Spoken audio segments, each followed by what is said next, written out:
Hello friend, नैतिक S academy के platform पे आप सभी का स्वागत है। पश्चिमी राजनीतिक विचारक के रूप में हम लोग कल हाब्स की चर्चा थोड़ी बहुत कर दिए थे। आज हाब्स के बारे में 2-3-4 बातों को हम लोग को पढ़ना है, उसको हम लोग देखा जाए। सबसे पहले जो है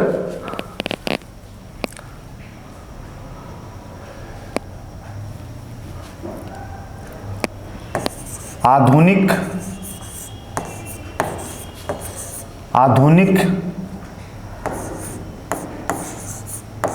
राजनीतिक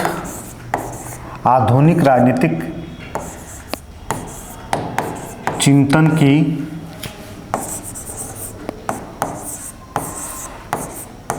शुरुआत। आधुनिक राजनीतिक चिंतन की शुरुआत। दूसरा, हाब्स का जीवन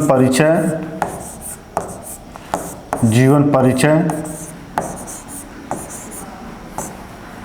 मुख्य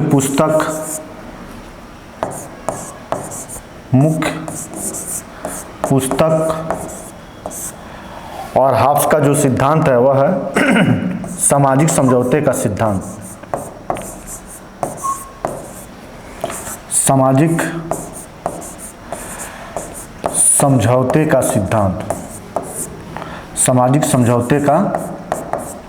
सिद्धांत। 1, 2, 3 और 4, इन्हीं 4 विषयों पे आज हम लोगों को चर्चा करना है। ये आपको अलग लग रहा होगा, आधुनिक राजनीतिक चिंतन की शुरुआत। कल हमने ये बताया भी था कि जो पश्चिमी राजनीतिक विचारक हैं उनको प्राचीन काल, मध्यकाल और आधुनिक काल समय के अनुसार बांटा गया है। लेकिन कौन सी ऐसी अवधारणा है जिसने जो है राजनीति शास्त्र को मध्यकाल से सीधे जो है आधुनिक काल में प्रवेश करा देता है? वो कौन सी अवधारणा है? उस अवधारणा को हमने संप्रभुता की अवधारणा के रूप में व्यक्त किया था। तो आज उसी संप्रभुता की अवधारणा को चर्चा करते हुए उसके बाद हम लोग जो है हाब्स के बारे में पढ़ेंगे। चूंकि संप्रभुता की अवधारणा नवीन और आधुनिक राजनीतिक चिंतन की शुरुआत की सबसे स्पष्ट अवधारणा है, इसलिए हाब्स ने कौन सी ऐसी बात कहा कि जो है ये अवधारणा आधुनिक राजनीतिक चिंतन के क्षेत्र में महत्वपूर्ण बन गई, और इसके पहले इसके बारे में कौन सी अवधारणा थी जो अधूरी अवधारणा रही, जिसके कारण ये आधुनिक क्षेत्र में नहीं आ पा रहा था। इन्हीं 2 बिंदुओं पे हम लोग को क्या करनी है, चर्चा करनी है। उसके बाद से फिर हम लोग हाब्स के जीवन परिचय पे चलेंगे।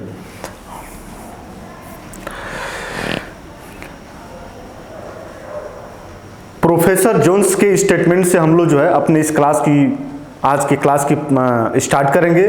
प्रोफेसर जोन्स ने कहा, प्रोफेसर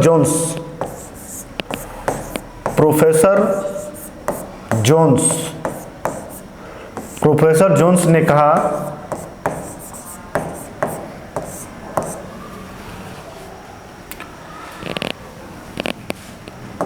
प्राचीन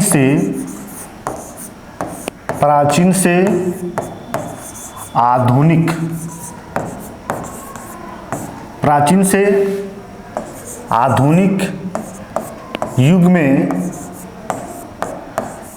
प्रवेश कराने वाली अवधारणा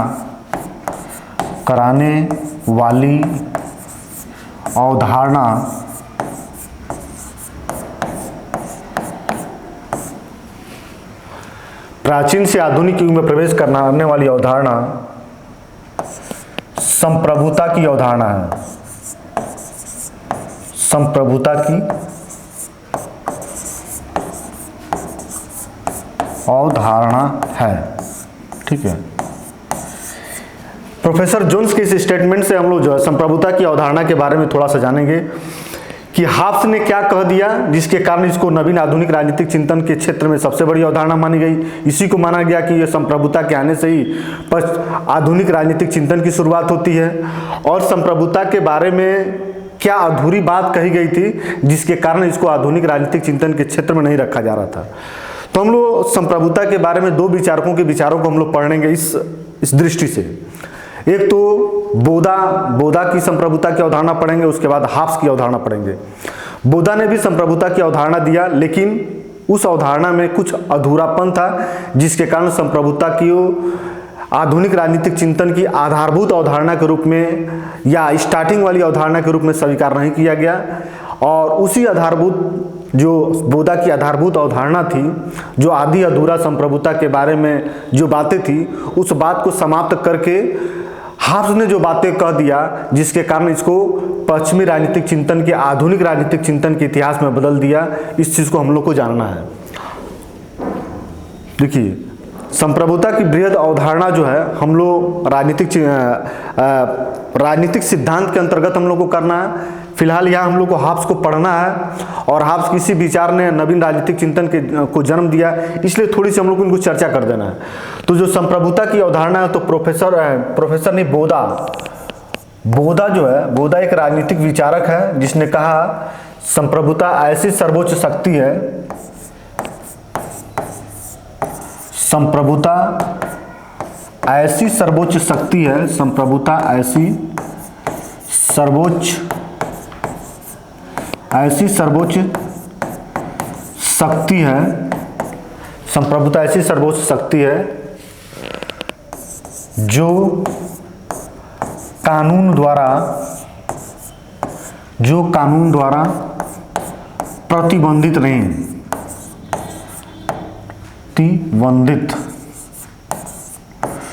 जो कानून द्वारा प्रतिबंधित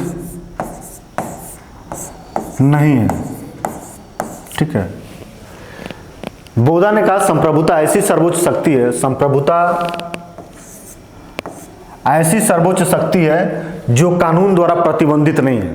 ठीक है, संप्रभुता को सर्वोच्च शक्ति बताया और कानून द्वारा प्रतिबंधित नहीं बताया। इसके बावजूद भी संप्रभुता की, बोधा की जो अवधारणा थी, आधी अधूरी अवधारणा मानी गई। यह संप्रभुता को नवीन अवधारणा के रूप में प्रस्तुत नहीं कर पाया। इसका क्या कारण है? इसकी 3-4 महत्वपूर्ण कारण है, जिसके कारण बोधा की संप्रभुता की अवधारणा एक नवीन अवधारणा के रूप में प्रस्तुत नहीं हो पाई। उस 4 अवधारणा में सबसे पहले का कानून द्वारा प्रतिबंधित नहीं है। कानून द्वारा प्रतिबंधित नहीं होने के बावजूद भी इसने 4 प्रकार के संप्रभुता पे प्रतिबंध लगाए। 4 प्रकार के प्रतिबंध लगाए। कौन कौन से प्रतिबंध लगाए, इसको देखते हैं। यही प्रश्न पूछता भी है। संप्रभुता पे प्रतिबंध, संप्रभुता पे प्रतिबंध, संप्रभुता पे प्रतिबंध कौन कौन से हैं? बोधा के अनुसार प्रतिबंध है। बोधा के अनुसार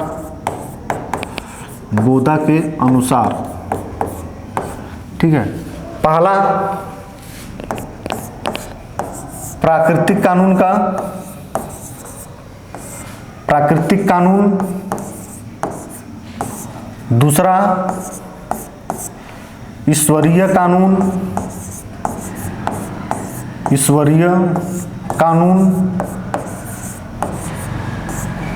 तीसरा संवैधानिक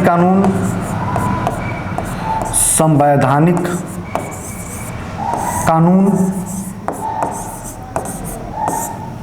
और चौथा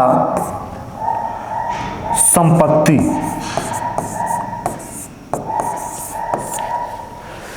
बोधा ने बताया कि संप्रभुता सर्वोच्च शक्ति तो है और कानूनों द्वारा मर्यादित या प्रतिबंधित नहीं है। इसके बावजूद भी इसने कहा कि जो 4 ऐसे तत्व हैं जिनके कारण संप्रभुता क्या होती है? मर्यादित होती है। एक प्राकृतिक कानून के द्वारा, दूसरा ईश्वरीय कानून के द्वारा, तीसरा संवैधानिक कानून के द्वारा और चौथा संपत्ति के द्वारा। अब इसमें क्या सुधार किया हाब्स ने? चूंकि हम लोग बोधा को तो नहीं पढ़े, लेकिन मैकियावेली को पढ़े हैं। मैकियावेली अपने राजनीतिक विचार को देने में, यथार्थवादी विचार देने में इस बात का खंडन किया कि प्राकृतिक कानून कुछ नहीं होता है, ईश्वरीय कानून कुछ नहीं होता है। कानून का मेन स्रोत राजा की जो इच्छा है वही होता है। राजा द्वारा बनाए गए जो कानून है वही कानून मानव निर्मित कानून को मानता है। तो 2 कानून का खंडन तो ऑलरेडी मैकियावेली कर ही दिया था। तो हाब्स के विचारों पे मैकियावेली का भी प्रभाव रहा। तो मैकियावेली के कथनों का अनुसरण करते हुए इन 2 बातों को खंडित करने में हाब्स को कोई ज़्यादा दिक्कत नहीं हुई होगी।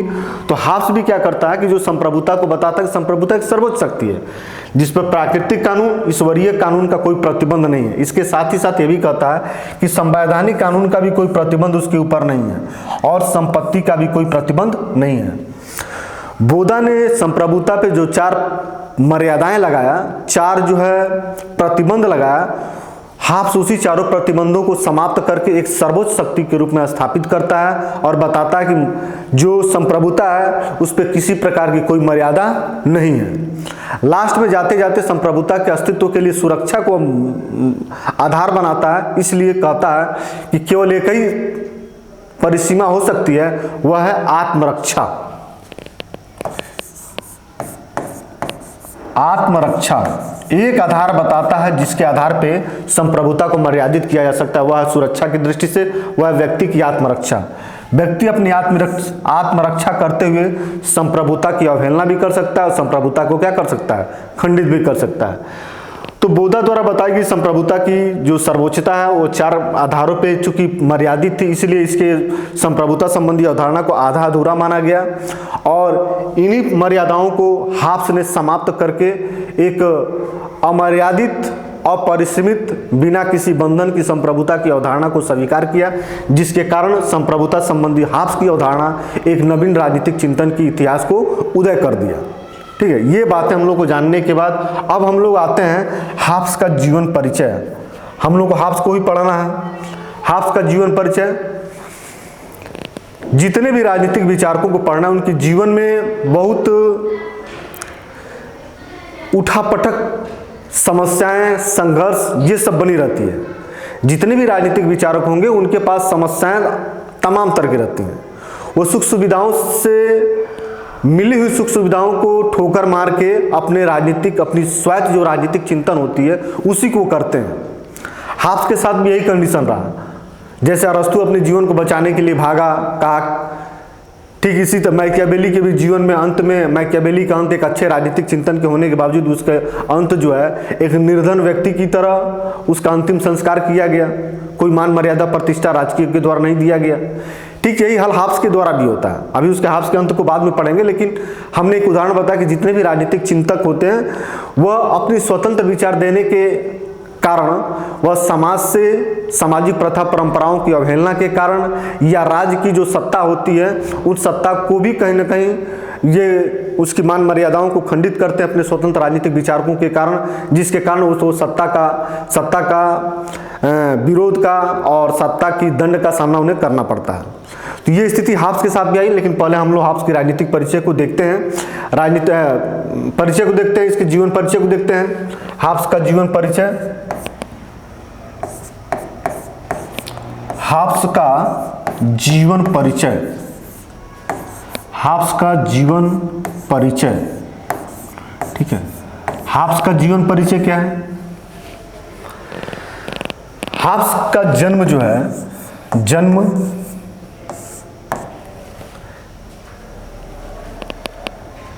1588 ईस्वी में, स्थान इंग्लैंड में हुआ था। इंग्लैंड में हुआ था। जो पिता इनके थे चर्च के पादरी थे। ठीक है, जो हाब्स की शिक्षा हुई थी ऑक्सफोर्ड विश्वविद्यालय में हुआ था। ऑक्सफोर्ड विश्वविद्यालय में हुआ था।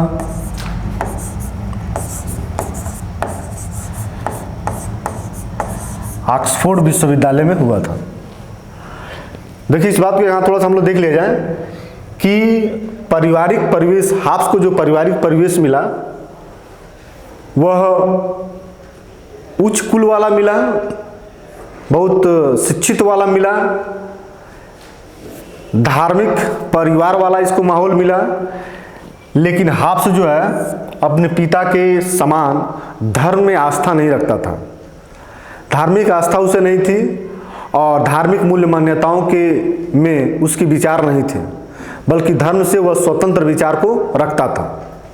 इसीलिए उन्हें संप्रभुता संबंधी अवधारणा में ईश्वरीय कानून, प्राकृतिक कानून, संवैधानिक कानूनों को वह खंडन कर देता है। तो ये कोई जरूरी नहीं है कि पिता जिस विचार को मानने वाला हो पुत्र भी उसी विचार को माने तभी वो तरक्की कर सकता है या बड़ा हो सकता है, ऐसा कुछ नहीं है। पिता की विचार कुछ भी हो सकती है, पुत्र के विचार कुछ भी हो सकते हैं। तो पिता पादरी होने के बावजूद भी जो हाफ्स था वह पादरी के जो विचार थे उससे बिल्कुल भिन्न था। हाँ, शिक्षा ऑक्सफोर्ड विश्वविद्यालय में था, बाद में जो है ये शिक्षक भी बना। शिक्षक जो है यह चार्ल्स द्वितीय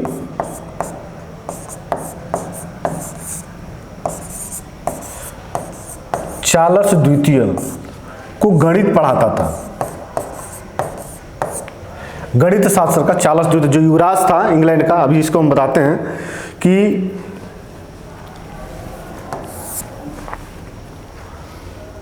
जो हाफ्स था अपने राजनीतिक विचार में वह राजतंत्र का समर्थन करता था और गणतंत्र का या लोकतंत्र का वह विरोध करता था। और इंग्लैंड में जिस समय इसका जन्म हुआ उस समय आर्मेडा का युद्ध चल रहा था और पूरी राजनीति जो इंग्लैंड की राजनीतिक वातावरण थी वह गृहयुद्ध में भी तब्दील था। वहाँ राजतंत्र और लोकतंत्र के लेकर बहुत संघर्ष हो रहा था।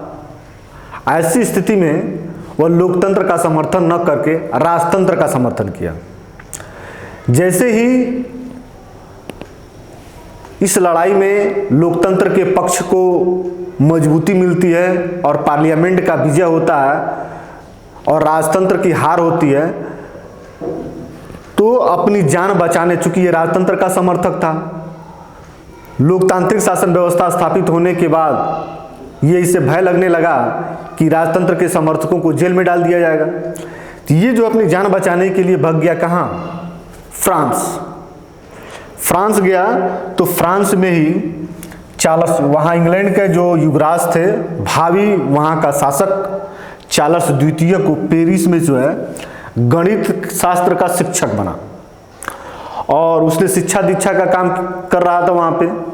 फिर बाद में कुछ समय के अंतराल के बाद 10 साल के बाद 1660 ईस्वी के आसपास लोकतंत्र का पतन हो जाता है इंग्लैंड में और फिर से पुनः राजतंत्र का उत्थान होता है। राजतंत्र का सत्ता में परिवर्तन हो जाता है और इस राजतंत्र में पुनः जो शासक बनता है वह चार्ल्स द्वितीय वहाँ का राजा बनता है। चार्ल्स द्वितीय के राजा बन जाने से हाफ्स की जो सुरक्षा थी वह काफ़ी सिक्योर हो गई, सुरक्षित हो गई और चार्ल्स द्वितीय ने हाफ्स की जीवन यापन को अच्छे तरीके से बनाने के लिए उसको 200 पाउंड वार्षिक पेंशन की व्यवस्था कर दिया। इस तरीके से जो हाफ्स है, हाफ्स की जीवन अपने शिष्य चार्ल्स द्वितीय के शासनकाल में बहुत अच्छे तरीके से बीतने लगी। इस तरीके से कुल मिलाजुला के 91 वर्ष की अवस्था तक अपने सामान्य जीवन यापन करने के बाद 1679 में इसकी मृत्यु हो जाती है।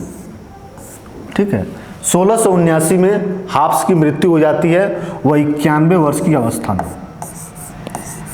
ठीक है, 91 वर्ष की अवस्था में। जन्म के समय ये कहा था, आर्मेडा के युद्ध के समय में ही इसका जन्म हुआ था। तो इसने कहा भी है कि मैं और मेरा भाई एक साथ जन्म लिया है और माना गया कि बहुत बार पूछा भी है कि किस राजनीतिक विचारक को सबसे डरपोक राजनीतिक विचारक माना गया है, तो वह है हाफ्स। वह जितना डरपोक था, इसी कारण एक शक्तिशाली शासक की इतना भयाकुल था कि भय को समाप्त करने के लिए एक शक्तिशाली शासक का वह समर्थन करता था। इसके पीछे मूल कारण था, वह स्वभाव से क्या था, बहुत ही डरपोक था। यदि डरपोक नहीं होता, साहसी होता, तो शायद एक शक्तिशाली निरंकुश शासक किया समर्थन ये नहीं करता। ठीक है, ये भी एक कई बार पूछा हुआ है। अब हम लोग जीवन परिचय को पढ़ने के बाद जो है हाफ्स के कुछ महत्वपूर्ण पुस्तकों को पढ़ेंगे। हाफ्स ने अपने जीवन काल में बहुत सारी पुस्तकें लिखा, जिसमें कुछ खास इसकी महत्वपूर्ण पुस्तकें थी, उसको देखा जाए। हाफ्स की महत्वपूर्ण पुस्तक,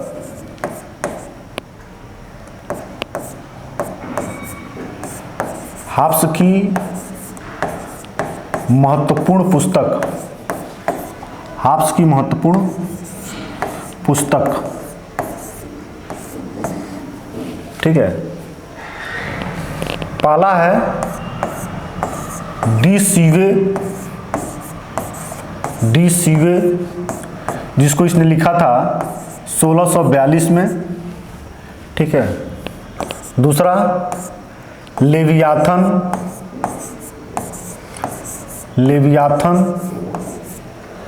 इसके प्रकाशन को कई बार पूछा है, इसको याद करके रखिएगा। 1651।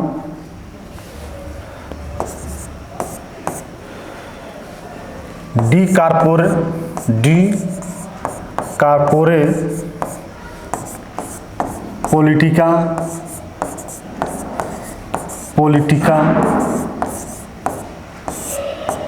इसको लिखा था 1640 में, डी कारपोरे पॉलिटिका। और चौथा पुस्तक है डी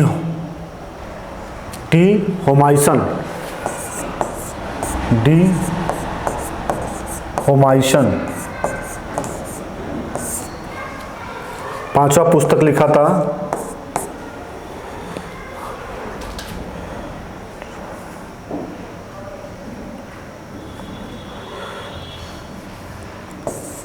कानून के तत्व, एलिमेंट्स ऑफ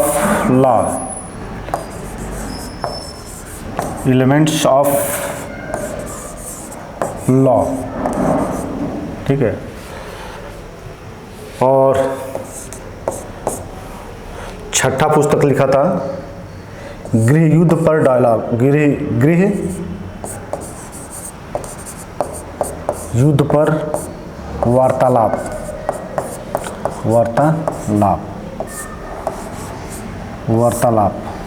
मतलब डायलॉग ऑन सिविल वार,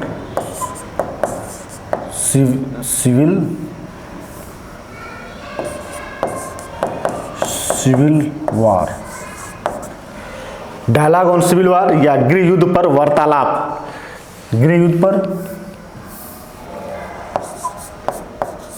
वार्तालाप, ठीक है। ये 6 महत्वपूर्ण पुस्तकें हैं जिसको अपने जीवन काल में हाफ्स ने लिखा।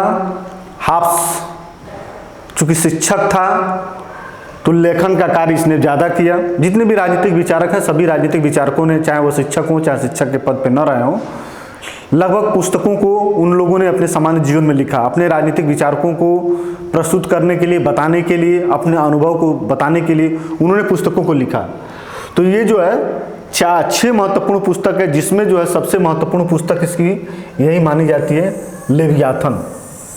1651 में प्रकाशित होने वाली जो लेवियाथन पुस्तक है, इसकी बहुत ही महत्वपूर्ण, ठीक है। अब हम लोग चर्चा करेंगे इस महत्वपूर्ण पुस्तक के बाद हाफ्स की महत्वपूर्ण राजनीतिक विचार, जिसमें है इसका सामाजिक समझौते का सिद्धांत। सामाजिक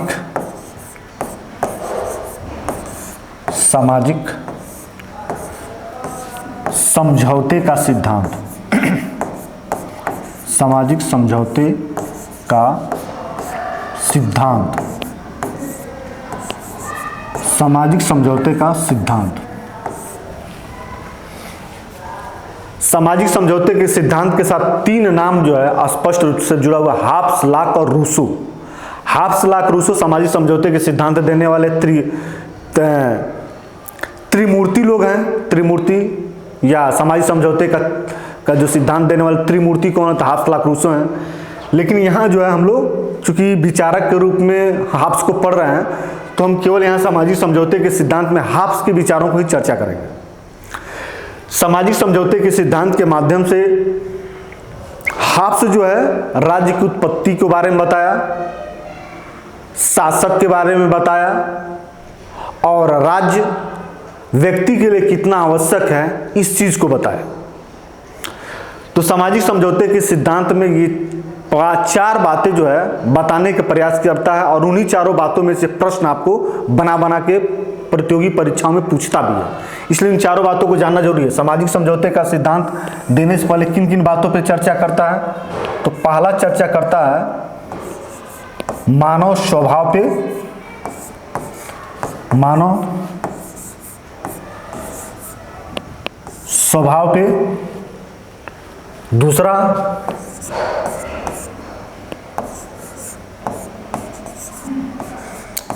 प्राकृतिक अवस्था पे, और तीसरा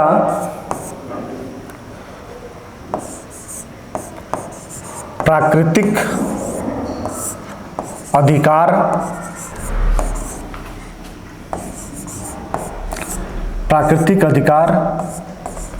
एवं प्राकृतिक कानून,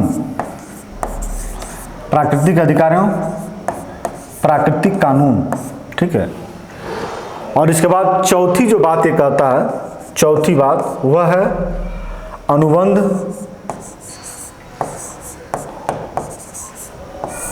अनुबंध या समझौता,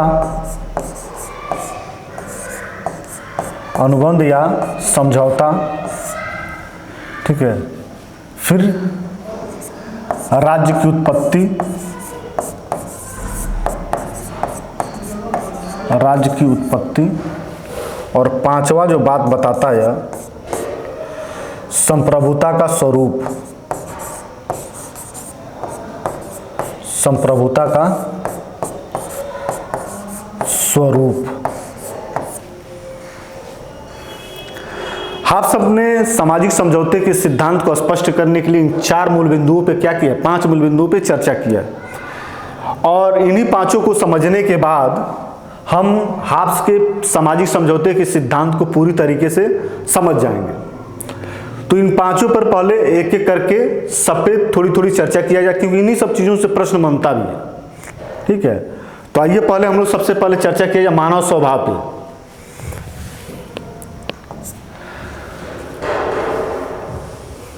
हाब्स को पढ़ने से पहले हम लोग मैकियावेली को भी पढ़ चुके हैं। जब भी हम लोग राजनीतिक विचारकों को पढ़ेंगे तो जो हम लोग पढ़ चुके हैं और जिनको हम लोग पढ़ रहे हैं तो थोड़ा थोड़ा कंपेयर करते चलेंगे, तुलना करते चलेंगे। इस बिंदु पे उस विचारक ने क्या कहा, उस विचारक ने क्या कहा। क्योंकि मानव स्वभाव के बारे में मैकियावेली अपनी पुस्तक प्रिंस और डिस्कोर्सेस दोनों में वर्णन करता है। तो हाब्स और मानव स्वभाव संबंधी जो मैकियावेली की चर्चा है वह उसके संपूर्ण राजनीतिक चिंतन का क्या है, केंद्र बिंदु है। जिस प्रकार मैकियावेली ने मानव स्वभाव के नकारात्मक अवधारणा को बारे में बताया, ठीक उसी प्रकार से जो है जो आपका हाब्स है, हाब्स भी मनुष्य को बहुत सही मानता नहीं है। अब जो व्यक्ति हाब्स को सही नहीं मानेगा वह किस प्रकार की शासन व्यवस्था की कल्पना करेगा, मैकियावेली पर थोड़ा आकर देखा जाता है। मैकियावेली एक निरंकुश राजतंत्र का समर्थन करता है, सर्वश्रेष्ठ शासन के रूप में गणतंत्र, लेकिन जो समर्थन करता है जिस शासन व्यवस्था का वह है निरंकुश राजतंत्र। ठीक यही स्थिति जो है हाब्स की भी है। यदि मानव स्वभाव के अच्छे गुणों की जो चर्चा करेगा वह निरंकुश राजतंत्र का समर्थन कभी कर ही नहीं सकता है। यदि मनुष्य में कोई अच्छाई दिखता है तो शक्तिशाली शासन की कल्पना कभी भी नहीं करेगा, ये तय है, क्योंकि ये सारी बातें जो है एक दूसरे के साथ जुड़ी हुई हैं। मानव स्वभाव संबंधी जो अवधारणा हाब्स की है, इसकी चर्चा जो है ये करता है अपनी पुस्तक डी कार्पोरे पॉलिटिका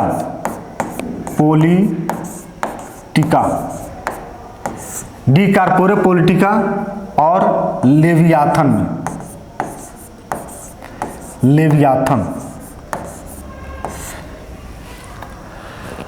हाब्स की ये दो महत्वपूर्ण पुस्तकें हैं जिसमें मानव स्वभाव की चर्चा जो है हाब्स करता है। डी कार्पोरे पॉलिटिका और लेवियाथन। मैकियावेली भी मानव स्वभाव के संदर्भ में अपनी 2 पुस्तकों में चर्चा करता है, प्रिंस में और डिस्कोर्सेस में। हाब्स भी अपने जो है मानव स्वभाव के संदर्भ में 2 पुस्तकों में चर्चा करता है, डी कार्पोरे पॉलिटिको में और लेवियाथन में करता है। ये बताता है हाब्स कि जो मनुष्य है वह बहुत ही डरपोक, स्वार्थी, अभिमानी, अपने स्वार्थ को पूरा करने के लिए किसी भी हद तक वो जा सकता है। इस तरीके की प्रवृत्ति रखने वाले मनुष्य के स्वभाव को उसने चर्चा किया।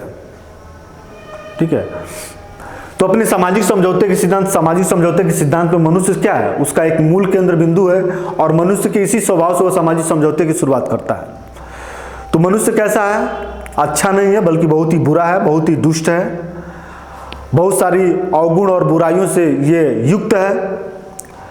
और इस तरीके की बुराइयों से युक्त वाला जो समाज होगा कैसा होगा, बहुत ही बुरा होगा। और मनुष्य के इस स्वभाव की चर्चा उसने राज्य से पूर्व करता है। बिना राज्य वाला ऐसा मनुष्य है जो दुष्टता भरा मनुष्य है। ठीक है, इसके बाद से जो है मानव स्वभाव के बाद जो है अगली चीज की हम लोग चर्चा करेंगे वह है प्राकृतिक अवस्था।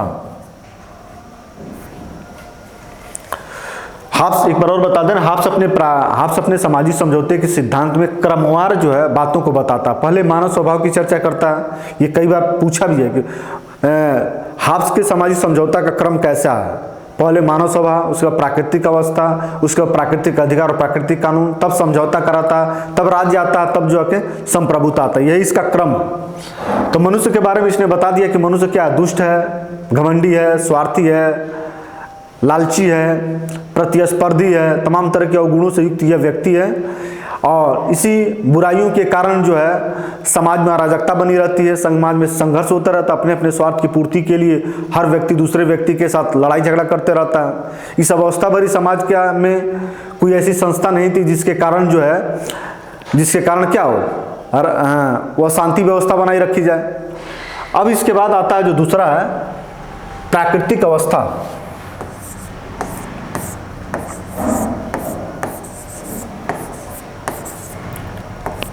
प्राकृतिक अवस्था,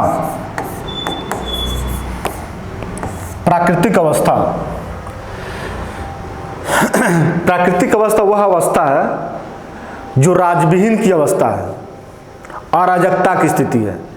ऐसी अवस्था जिसमें राज्य और समाज का कोई अस्तित्व नहीं था। हाब्स के बारे में ये पूछा भी है प्रश्न में कि हाब्स जो है राज्य और समाज में कोई अंतर करता नहीं है, राज्य और समाज को एक ही मानता है। ऐसी अवस्था जिस समय राज्य और समाज का कोई अस्तित्व नहीं था, राज्य और समाज विहीन की जो अवस्था थी, उसमें मनुष्य अपने बुराई वाले स्वभाव के कारण हमेशा अराजकता की स्थिति बनाए हुए थे। अराजकता में हमेशा लड़ाई झगड़ा तमाम तरह की चीजें हुआ करता था। और जो इसमें बताया कि जो प्राकृतिक अवस्था है इसमें जो संघर्ष होता था उसके मूल 3 कारण हैं। प्राकृतिक अवस्था क्या है, राज्यविहीन की अवस्था है, बिना राज्य बिना समाज वाली अवस्था है जिसमें मनुष्य रह रहा था और हर मनुष्य लड़ाई झगड़ा करता था। इस लड़ाई झगड़े में किन कारणों से लड़ाई झगड़ा करता था, तो इस प्राकृतिक अवस्था में उसने 3 कारण बताए जिसमें जो है मनुष्य क्या करता था, लड़ाई झगड़ा करता था। 3 कारण बताए। पहला बताया कि प्रतिस्पर्धा होता है, दूसरा भय होता है और तीसरा यश होता है। प्रतिस्पर्धा में लाभ प्राप्त करने की लालसा होती है, लाभ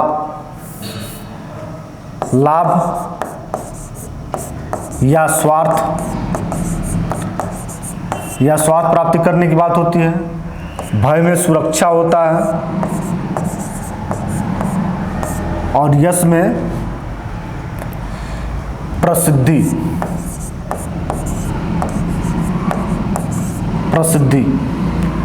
हाब्स ने यह बताया कि जो प्राकृतिक अवस्था है, इस प्राकृतिक अवस्था में जो अवगुणी बुराई वाला जो व्यक्ति है वह 3 कारणों से आपस में संघर्ष करता है। वह 3 कारण है, उसमें प्रतिस्पर्धा होता है, उसमें भय होता है, उसमें यश प्राप्ति करने की क्या होती है, लालसा होती है। प्रतिस्पर्धा में वो ज़्यादा से ज़्यादा अपनी स्वार्थ दूसरे व्यक्ति को नुकसान करके अपने हितों की पूर्ति करने की बार बार प्रयास करता है। प्रतिस्पर्धा में उसमें चूंकि यह भय सताया रहता कि हमको कोई दूसरा व्यक्ति नुकसान न पहुंचा दे, वह सुरक्षा को हमेशा क्या करता है, महत्वपूर्ण स्थान देता है सुरक्षा, जिसके कारण भी प्रतिस्पर्धा होती है। अपनी हित और लाभ को या अपने यश की प्रभाव और प्रसिद्धि को ज़्यादा से ज़्यादा प्रभाव फैलाने के लिए वो हमेशा क्या करता है, संघर्ष करता है। इन्हीं 3 कारणों के कारण जो प्राकृतिक अवस्था है अराजकता की स्थिति बनी रहती है। अब इस अवस्था में कोई ऐसी संस्था नहीं है जो इनके इस संघर्ष को, इनकी इस मूल प्रवृत्तियों पर क्या कर पाए, अंकुश लगा पाए और अंकुश लगा के शांति व्यवस्था को कायम कर पाए। ऐसी कोई व्यवस्था नहीं बनी रहती है। इस प्राकृतिक अवस्था में यही प्रश्न पूछेगा कि प्राकृतिक अवस्था में किन कारणों से संघर्ष होता है। ये 3 कारण बताए हैं, ठीक है। और प्राकृतिक अवस्था कैसी अवस्था है, तो प्राकृतिक अवस्था जो है राजविहीन अवस्था है, समाजविहीन अवस्था है। ऐसी अवस्था जब राज्य का अस्तित्व नहीं था, उसी को यह प्राकृतिक अवस्था के रूप में मानता है। सवाल यह उठता है कि जो प्राकृतिक अवस्था का उदाहरण हाब्स ने दिया है, यह किसी ऐतिहासिक साक्ष्य के आधार पर दिया है? नहीं।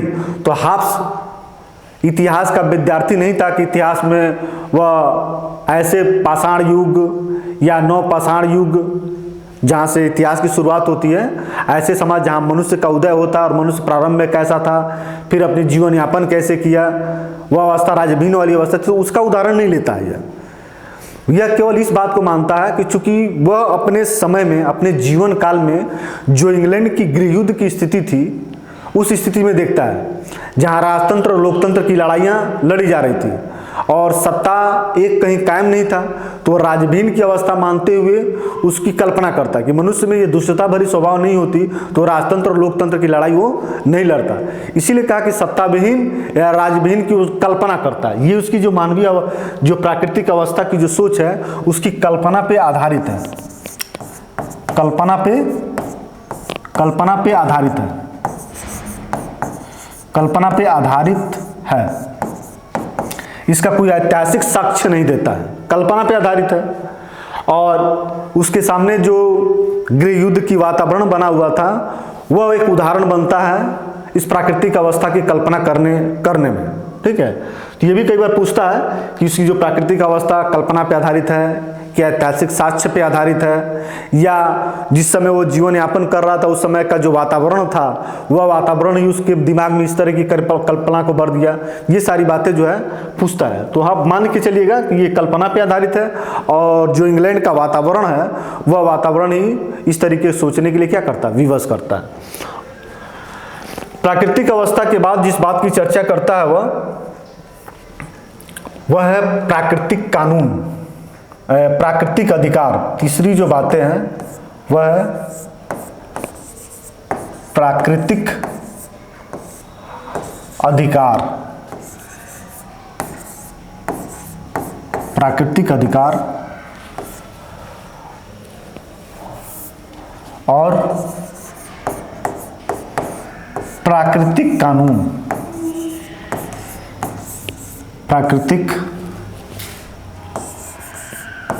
कानून।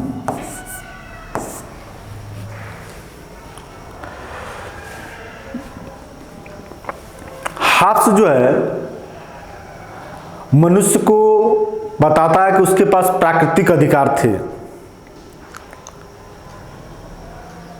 और वह जन्म से ही प्राकृतिक अधिकारों का उपयोग कर रहा था। लेकिन जिस प्राकृतिक अधिकार की ये बातें करता है, वह प्राकृतिक अधिकार लाक द्वारा बताए गए, किसी अन्य राजनीतिक विचारकों द्वारा बताए गए से अलग है। कहा कि जो व्यक्ति के प्राकृतिक अधिकार है वह एक ही अधिकार है, वह है आत्मरक्षा।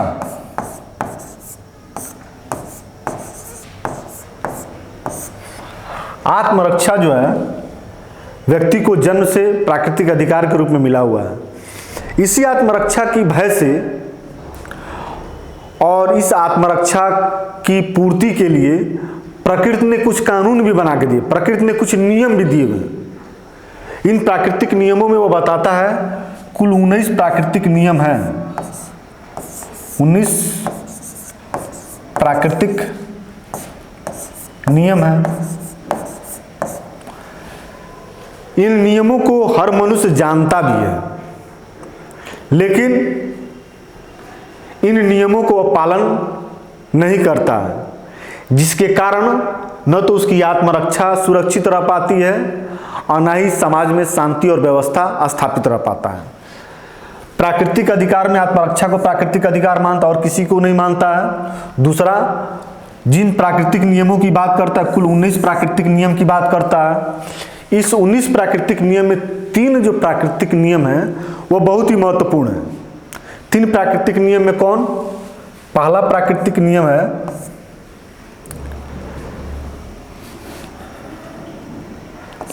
प्रत्येक मनुष्य का कार्य है, प्रत्येक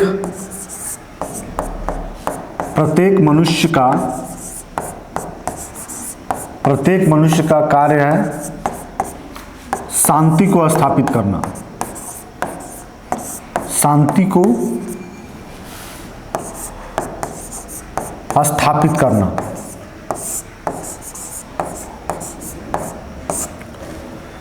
प्रत्येक मनुष्य का कार्य क्या है? शांति को स्थापित करना। दूसरा है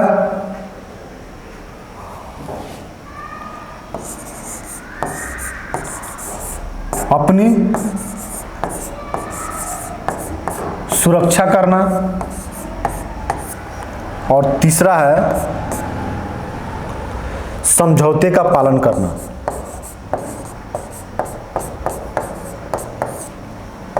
समझौते का पालन करना।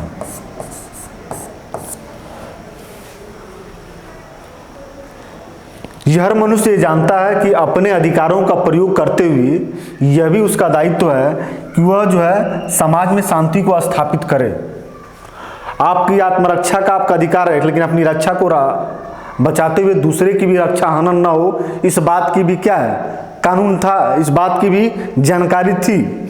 और यह भी था कि आप अपनी अपनी आत्मरक्षा के लिए जो आप एक दूसरे के साथ सहयोग करते हैं, जो एक दूसरे के साथ समझौता करते हैं, उन समझौतों का पालन करना भी आपका क्या है?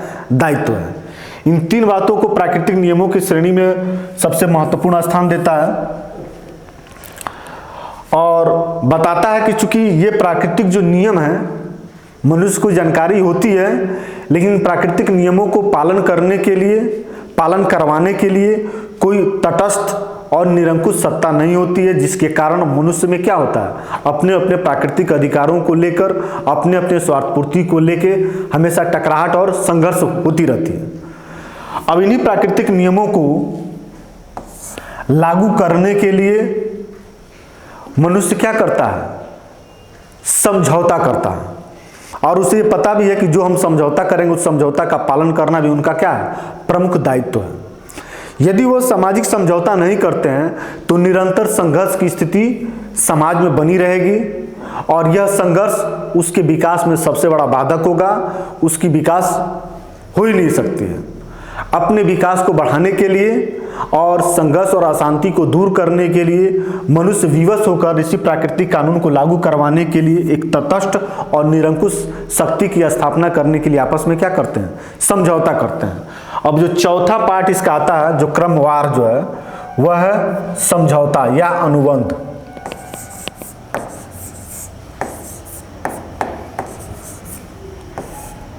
अनुबंध, इसके बारे में कई बार प्रश्न इस तरीके से पूछता है कि जो हाप्स का सामाजिक समझौता है वह एक बार होता है कि 2 बार होता है, या इस समझौते में जो संप्रभु संपन्न राजा है, जो शासक है, वह भी पक्षकार होता है कि नहीं होता है। तो हाप्स का जो सामाजिक समझौता है वह केवल एक ही बार होता है और जो उसमें का शासक है वह उसका पक्षकार नहीं होता। ये दोनों इसका क्या है? निष्कर्ष है। अनुबंध मनुष्य क्यों करते हैं? क्योंकि अनुबंध प्राकृतिक नियम का एक हिस्सा है और समाज में अशांति, अराजकता, संघर्ष से बचने के लिए ये लोग अनुबंध का सहारा लेते हैं। इस अनुबंध में जो मनुष्य है वह यह करता है कि अपने जितने भी प्राकृतिक अधिकार हैं वह सारे अधिकार किसी एक व्यक्ति या व्यक्ति के समूह को सौंप देते हैं और सौंपने के बाद वह व्यक्ति इन सारे अधिकारों का प्रयोग करके शांति स्थापित करने का दायित्व अपने पास लेता है। क्योंकि हर व्यक्ति के सारे प्राकृतिक अधिकार सौंपे गए रहते हैं तो उसके पास असीमित शक्ति हो जाती है। और जो व्यक्ति अपने सारे प्राकृतिक अधिकार उसमें सौंपते हैं तो उस समझौते के तहत उस व्यवस्था में एकता स्थापित हो जाती है। एकता स्थापित होने के साथ साथ प्रत्येक व्यक्ति चूंकि अपने अधिकार को किसी विश्वास और आस्था पे अपने सौंपते हैं, इसलिए उसके आदेशों और निर्देशों को पालन करने के लिए स्वभावतः वह क्या हो जाते हैं, मजबूर भी होते हैं। तो सामाजिक समझौते में क्या होता है कि सारे लोग अपने प्राकृतिक अधिकार सौंप देते हैं और सौंपने के बाद चूंकि अनुबंध होता है और इस समझौता को वह पालन करने के लिए विवश भी होते हैं। और चूंकि प्राकृतिक अधिकार सौंपते हैं किसी को तो जो जिसको वह सौंपते हैं वह सर्वशक्तिशाली हो जाता है और उस सर्वशक्तिशाली व्यक्ति की, उस सर्वशक्तिशाली संस्था की जो बातें होती है, जो नियम होती हैं, जो कानून होती हैं, उसको सारे लोग मानने के लिए तैयार हो जाते हैं। क्यों मानते हैं उसी बातों को? इसलिए वो मानते हैं कि मनुष्य स्वतः अपने प्राकृतिक अधिकारों को उसको सौंपते हैं और अप्राकृतिक अवस्था से बचने का, प्राकृतिक नियमों को पालन कराने का यही एक रास्ता होता है उनके पास, इसलिए वो सौंप देते हैं। और ऐसा करता तो सभी मनुष्य ऐसा करता है, सभी लोग ऐसा करते हैं, इसलिए उनमें जो है एक दूसरे के प्रति एकता की भावना भी बनी रहती है, समर्पण की भी भावना बनी रहती है। इस तरीके से अनुबंध करके वो क्या करते हैं, राज्य की स्थापना करते हैं, राज्य की स्थापना करते हैं।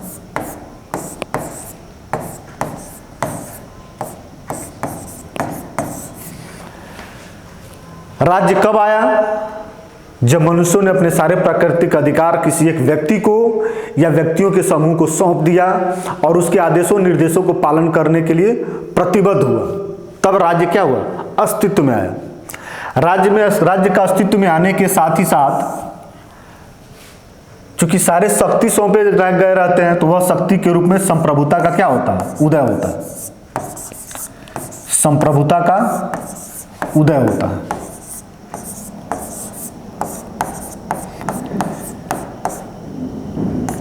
यह संप्रभुता क्या है, शासक है। वास्तव में संप्रभुता क्या है, यह संप्रभुता का धारण करने वाला जो व्यक्ति होता है वह शासक होता है।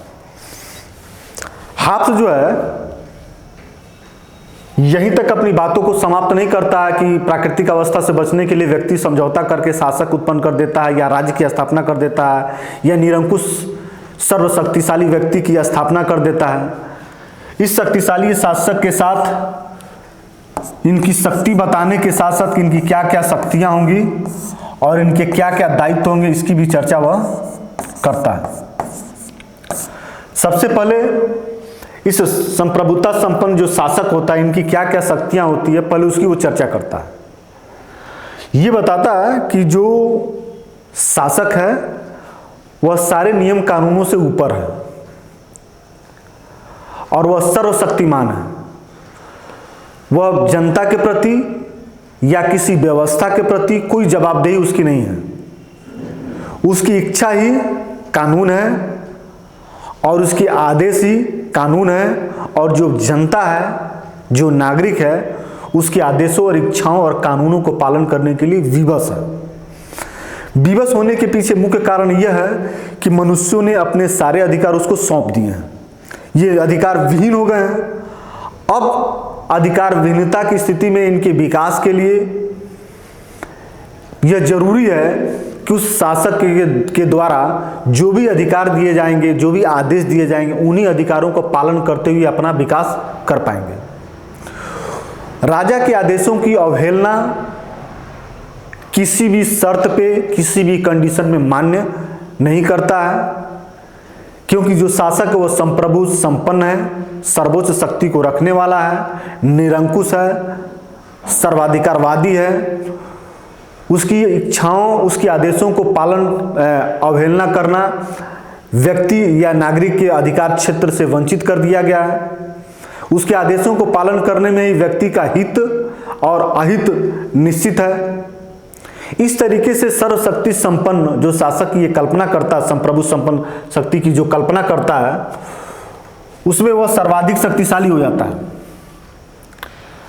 उसने बताया कि एक जो है दायित्व तो उनका है, क्या है शासक के ऊपर, यदि शासक व्यक्ति की आत्मरक्षा को करने में यदि राज्य अपने नागरिकों को बाहरी आक्रमण से या आंतरिक आक्रमण या किसी प्रकार के आक्रमण से सुरक्षा प्रदान नहीं करता है, ऐसी स्थिति में नागरिक को यह अधिकार होगा वह राज्य को क्या करे, राज्य या शासक का विरोध करे, उसकी आज्ञाओं का अवहेलना करे। तो ये कई बार पूछा है कि सुरक्षा की दृष्टि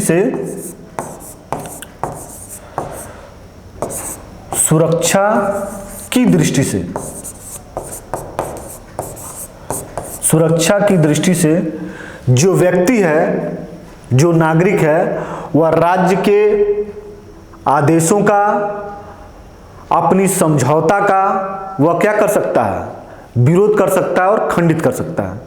क्योंकि समझौता में क्या किया गया, किसी भी हालत में किसी भी कंडीशन में वो समझौता तोड़ नहीं सकता है।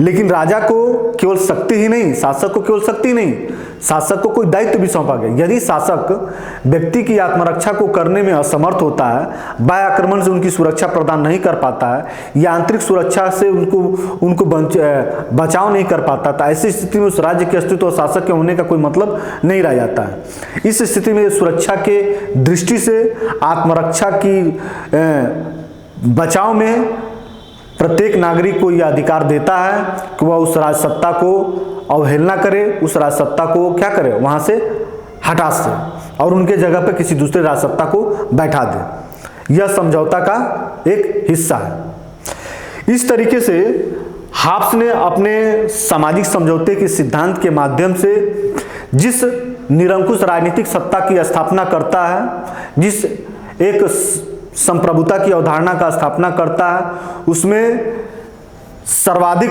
शक्ति की आशा करते हुए निरंकुश राजतंत्र का समर्थन कर देता है और साथ ही साथ वह क्या करता है, व्यक्ति को एक ही अधिकार, प्राकृतिक अधिकार देता है, वह है आत्मरक्षा और आत्मसुरक्षा।